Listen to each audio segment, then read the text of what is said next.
So good morning, Leigh, and welcome. Thank you. Thank you. It's lovely to be here and lovely to be with you, Shirley. Thank you. I'm the one who's excited today because I know you're not used to sitting on that side of the table. But I'm excited and I feel very privileged to be interviewing you today because I know that you are a lady with talent and I know that you have many achievements behind your name and also many interests. So I know we're going to learn a lot from you today. And you know, Leigh, we, believe it or not, there was life before COVID. I don't know if you remember that time. Exactly. It seems very far away. But maybe you would like to kick off the interview this morning by just explaining what were you busy with prior to COVID and how has the lockdown changed all of that for you, and perhaps you can give us a little introduction about yourself. Thanks, Shirley. It's lovely to be here, and I really appreciate you kind of, as I say, turning the tables and putting me on the other side of the microphone, so to speak, even though it's virtual.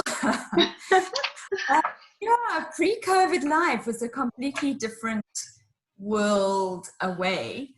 And so I was just thinking about my year. So in January, I had a string of workshops. So I've been running my own training and development company for the last 16, 17 years. I don't know, it goes by in a flash.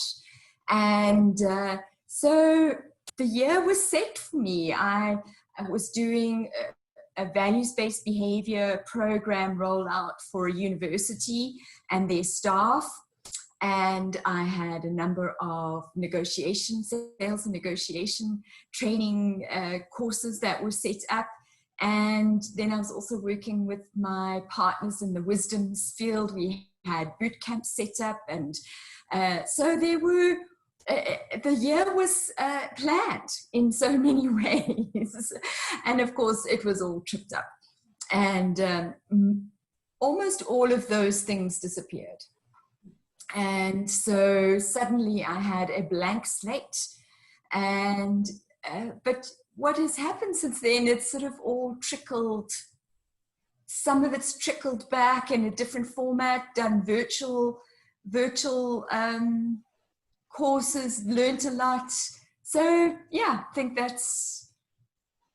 think hopefully that answers your question. Yes, wonderful. And you know, people have responded in so many different ways during the lockdown, Leigh. And you know, what you're describing is actually a very positive response, because I know of some people that have really struggled. Some have complained and felt like it hit them hard, and of course it did. But you know, some took the opportunity to shine, and I think that's what you're describing, where you actually found an opportunity within the lockdown to do something different. You know, I remember once hearing on one of the interviews that you were doing, where you said you need to find a way. And you know, it sounds to me that's what you did. And Jim Collins, in his book Good to Great, talks about adapting. You know, adapting as it goes. That companies that really were great were those that were able to keep their core product, keep their values, but adapt and progress. You know. And I think that's what I'm hearing from you is what you were able to do. And one of the things that fascinate me about you, Leigh, is that you always manage to stay professional and stay relevant. Can you tell me, what did you mean by staying relevant? I don't know if you remember us having that conversation about relevance. We were talking about mom-in-laws, actually, and you were talking to me about staying relevant, and it really stayed with me. And I thought one of the things that you do well is staying relevant. So what do you mean, and how do you stay relevant? Oh, Shills, I also was thinking about that, you know, you use the word shine, and you know, the perspective that other people have of you and the one that you have of yourself can be two very different things. So what I feel like I've been doing during COVID and during this time of lockdown has been paddling. The torrent came down and it swept so much away, and it was building in intensity. And I was in this little boat, and let me tell you, I've never paddled in my life before, so I have no idea what I'm talking about. But just I have the image in my mind that I was in this little boat and I'm paddling like mad just to keep afloat in these turbulent waters. And so if that looks like professionalism and all of those things, then wow, that seems amazing. Well, you were very inspirational to me, and I know a lot of other people. So what would you say is the secret of surviving that? Sounds like a white river raft rather than a little boat, you know? Exactly. So and then, you come back to this thing about relevance, and that is, for me, it's about just staying in the moment, is that you have to find where people are. And I think that's what I really appreciated about starting the interview. So I was in lockdown, and my first question is, what do I do now? And I think relevance for me always comes back to the questions that you ask yourself. And when you ask good questions, it's amazing what comes to mind. I'm always fascinated by how the brain works. And so just asking, what do I do now? Not in a state of panic, but, what are my options? And something that I was taught through working with my Wisdom's partnership is what's in front of you. So I go like this, because what's at your fingertips? Yes. And so what was at my fingertips as I looked at, okay, what do I do? What do I have available? And what's going to meet the needs of people right now is, I looked at my bookshelves and I saw that I had a pile of books that have been given to me over the years by a number of authors. Yes. Who are in South Africa. And I thought, oh, you know what? I haven't ever read these books. I don't know if that's ever happened to you, these wonderful and then they sit on your shelf. So I thought, what would be a really good idea? One, I get to read these books. And two, there's all this incredible wisdom, talent sitting right here on my shelf that nobody's really knows enough about.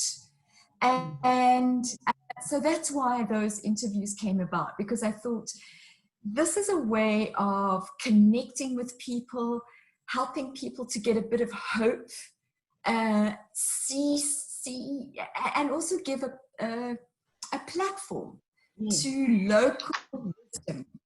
Yeah. And Leigh, it's wonderful how you said, what can I do with what's in front of me? I really like that. I think there's a lesson for us there, and to say, what have I got at my disposal? And there's your resourcefulness coming out. And that often when we reach out to other people, we gain so much. When you were interviewing, you really must have learned a lot of things. What would you say were some of your takeaway learning from the interviews that you had? I'm fascinated by people. And I think, one of the lessons that I've learned from being, connecting with people and just having conversations is richness of their stories. And people have gone through really tough times. They've gone through real struggles, real difficulties, times of incredible pain, loss, doubt, fears, and how they have then found ways of being inspired or using that story to share with other people and to inspire them, to build them, and to pass on knowledge and information that they've gained. So it's sort of become this ripple effect, Yes. and just admiring people's, one, their resilience, but two, their desire to give back and to share with others.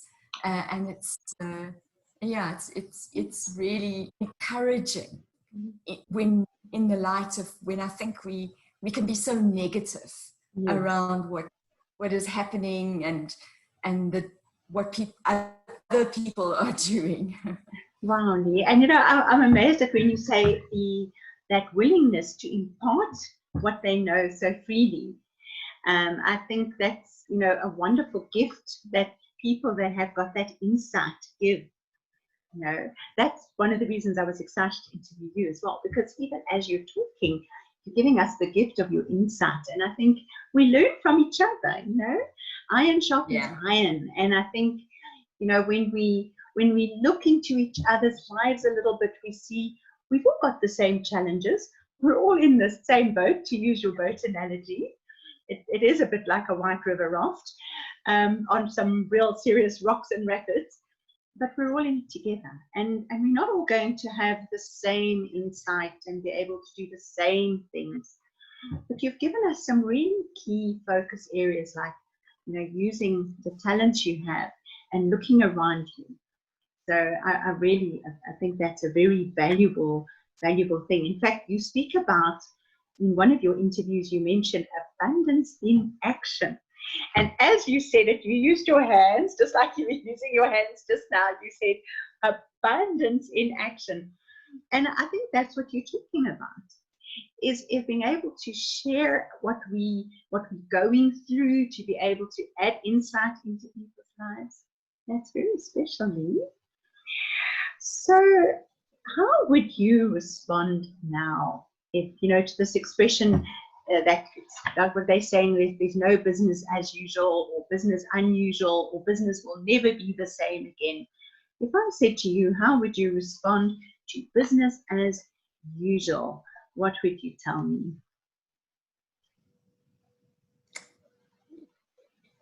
I certainly think about, so if I just think about it from my perspective, is that there were some things have remained the same, right? I've run my business from home from the beginning that I started my business. It always made sense for me rather than getting offices. And because I work with teams that can come and go, the Hardy-Dars are joining me, so that's what you're hearing in the background.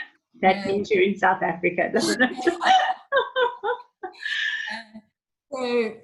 So there's some things that have remained the same, and I think, but certainly I've been on a huge learning curve, I think, as many people have, in terms of using technology.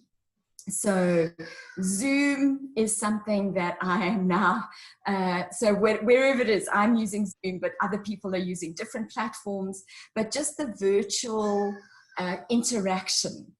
And it started with meetings.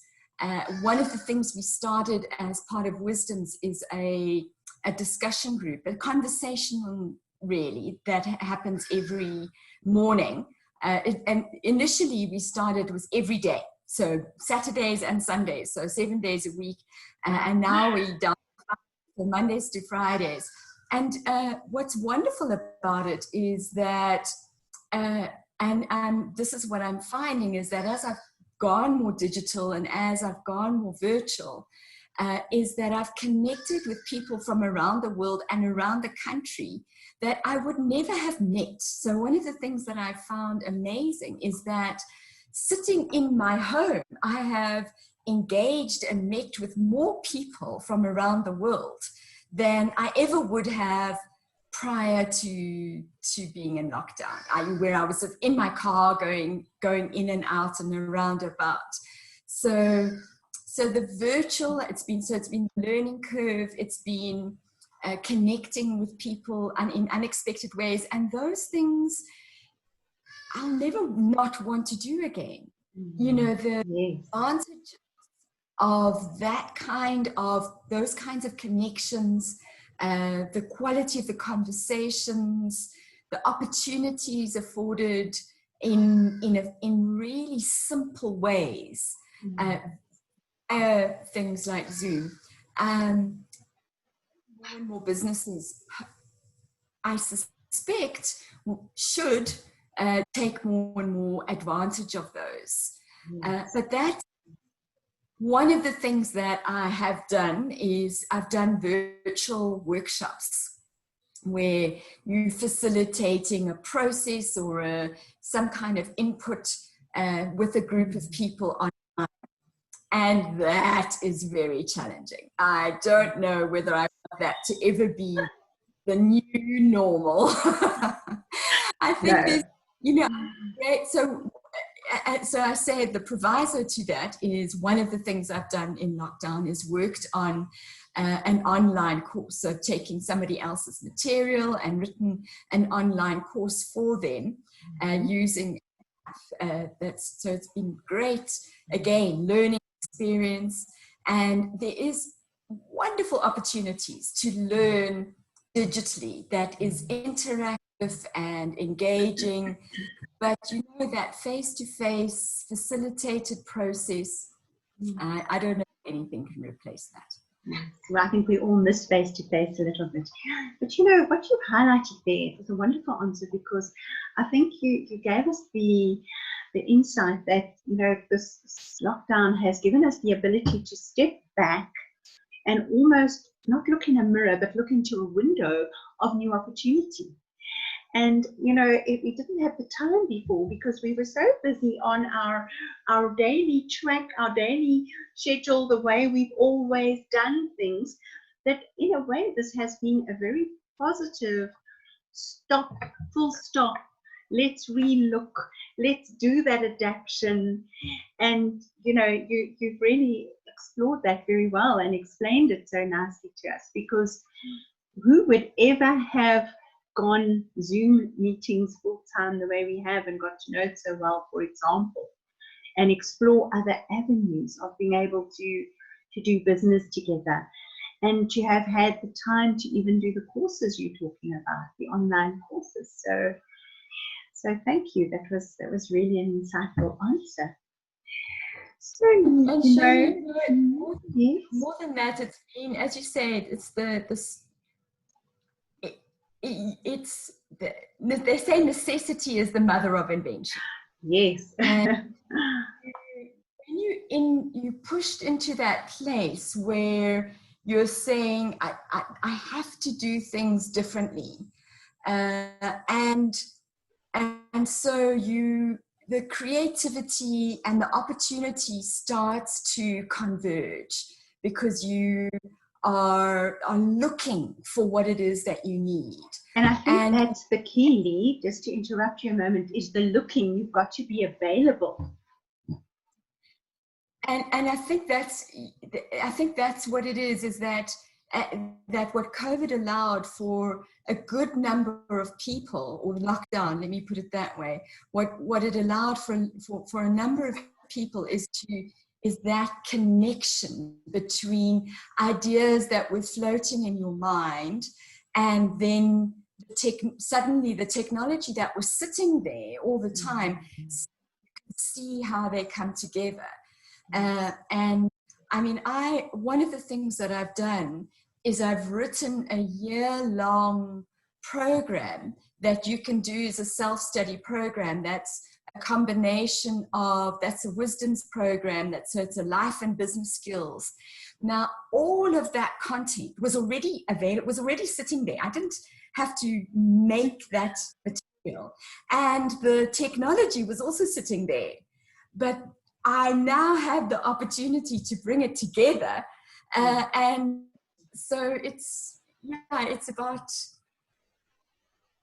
that converging. I think that's the best thing I can say.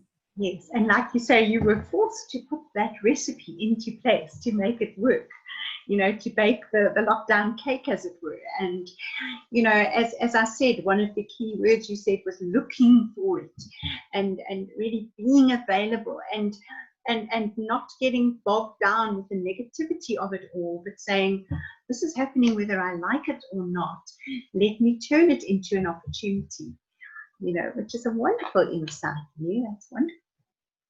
So I listened to all your interviews, but the one that I want to mention today was an interview with Calvin Uchemifune. You said his name very well. And he was saying that you can live without water for a certain amount of time, and you can live without food for a certain amount of time, but you cannot live more than 4 seconds without hope.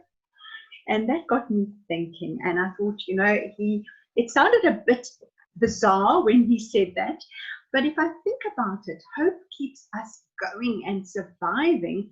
If you think about people that have been lost in deserts, that haven't had food and water, but just the hope of being rescued has kept them alive. So I think what he said was very true.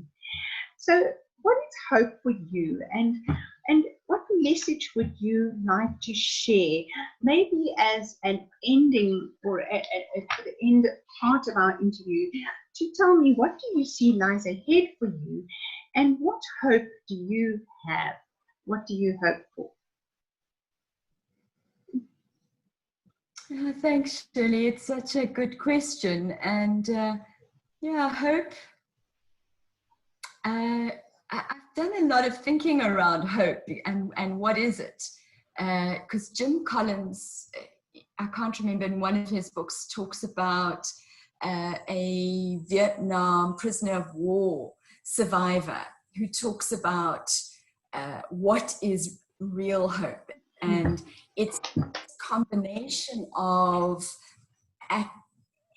accepting the reality of the situation. Because what he found is when there were new prisoners, young chaps who had now been captured, were now in this prisoner of war camp, that they would hope that they would be rescued by Christmas. Viktor Frankl talks about the same thing, is that many people would hold out to say, we'll be rescued by Christmas. And then Christmas would come and they weren't rescued. And they would give up hope. And their hopes were dashed. And it was almost like the hope itself was intangible. And so almost a false hope. And so when it wasn't there, it wasn't fulfilled in the way that they thought it was going to be fulfilled. They lost the hope and they died. And so he's saying that you actually have to have a very realistic grasp of the difficulties that you're facing. Hope is not something that is happy, positive thinking all the time. You actually have to grasp the essence of what you're dealing with. And then, but if you're only in this awful sense of this is the worst of, I'm living in this terrible situation and it's never going to end, and you don't have that essence of hope that says something will change, things will get better, I will find a way forward, there are opportunities I can find, the good is there amongst the bad, that there are cycles in life and this too will pass. And so these are things that keep you going, that offer you just that in that light that says it's okay, you'll do it and it'll be amazing.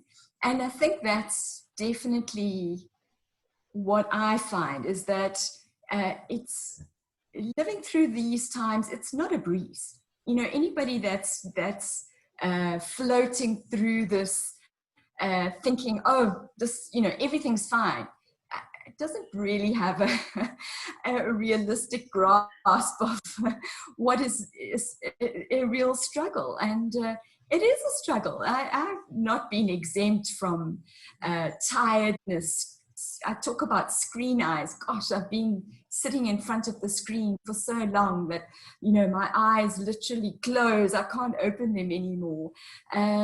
Longing for a holiday, longing to be with people. And so those things are all still realities, besides the real concerns and anxieties around the disease itself. People have died that I know of, and the economy and what's happening. So these are things that we can't lose sight of, but it doesn't, you know, we are resilient people. We can find a way forward. So that's my belief, and and we have tremendous support. You know, I think that's the other thing, is that you can't do it alone. Yes. And very, very grateful for a wonderful husband who's there, me up when I'm down, and vice versa. Wonderful family, but also partners that I've worked with over a long period of time who also contribute and bring new insights. Yes, and I've got some single friends who live alone, and you know, their power of support has been in being able to speak to each other with WhatsApps and you know, just check in with each other. So you're so right. You know, you have such pearls of wisdom in what you're telling us, and you know, these are the things: a good support group, positive outlook as best as possible without being unrealistic. Because like you say, it's not a walk in the park, and it hasn't been that for anybody. I think this has been probably in the history of the world the most unusual situation. I'm not sure if it's been the hardest situation, but it's certainly been the most unusual one. And I think we've had to call on every area of our survival to actually keep going. And you know, it has been really, really difficult. So Leigh, for you personally, what do you see that lies ahead for you now, going forward from this interview onwards? To infinity and beyond. And beyond. We no man has seen before.